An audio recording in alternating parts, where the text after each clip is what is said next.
মেসির আর্জেন্টিনাকে হারিয়ে 2026 বিশ্বকাপ জিতল স্পেন। আয়োজক দেশ যুক্তরাষ্ট্রের প্রেসিডেন্ট বলেছেন, এই শিরোপা পাওনা ছিল স্পেনেরই। আয়োজক দুই দেশ কানাডা এবং মেক্সিকোর নেতৃত্ববৃন্দ মার্কিন ফার্স্ট লেডি মেলানিয়াকে নিয়ে ফাইনাল ম্যাচ উপভোগের পাশাপাশি পুরস্কার মঞ্চ আলোকিত করেন মার্কিন প্রেসিডেন্ট।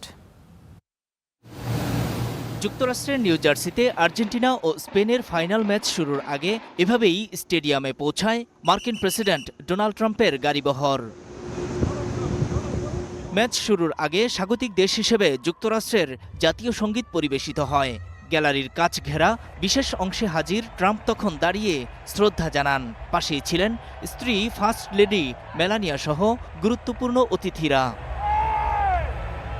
ট্রাম্পের সঙ্গে একই সারিতে বসে খেলা উপভোগ করেন মেক্সিকো ও কানাডার নেতারা। ওই সারিতে ছিলেন ফিফার শীর্ষ কর্মকর্তারাও। জমকালো ফাইনাল ম্যাচে বেশ উচ্ছ্বসিত হতে দেখা যায় ট্রাম্প দম্পতিকে। ফাইনালের মাত্র একদিন আগে ফিফা প্রেসিডেন্টের ভূয়সী প্রশংসা করে ট্রাম্প প্রস্তাব দিয়েছিলেন বিশ্বকাপ আয়োজনে আবারও যাতে যুক্তরাষ্ট্রকেই বেছে নেওয়া হয়, তবে সেটি হলে তিনি বাদ দেবেন কানাডা ও মেক্সিকোকে।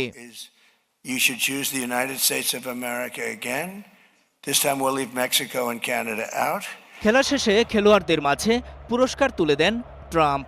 চ্যাম্পিয়ন স্পেনের হাতে তুলে দেন ট্রফি। এ সময় মন্তব্য করেন, আর্জেন্টিনার বিপক্ষে স্পেনের এই শিরোপা জয় তাদের প্রাপ্য ছিল। নূর মোহাম্মদ, স্টার নিউজ।